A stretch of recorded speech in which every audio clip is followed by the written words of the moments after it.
Now this is a 2021 Bronco. Now one of the things I always like to check, because I've always heard a lot of very big organizations saying there's always, or many vehicles, or a lot of them, or all the new ones, all this different wordage that they have UV dye in them. Now on this particular one, when I check inside, if you could see right there, you see the glow. This one does have UV dye on it.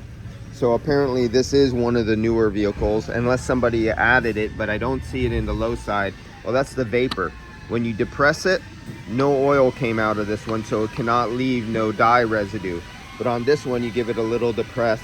Of course, it's in the liquid line right there, so it contains oil, so it sprays out.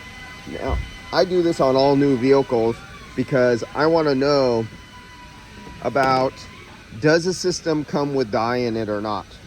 Because there's this notion that is being spread out there that most all new vehicles have dye in them. Well, in reality, I go along all these vehicles and I depress to get an oil sample out of all of them, and I only find one with oil in them.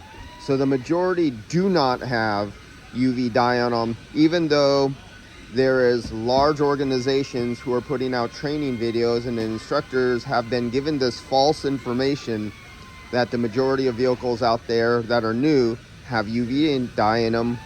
In reality, they do not. Just a little tidbit of information. You can tell the difference between somebody who's out there in the real world and somebody just preaching something they were told. That's all. See you guys later.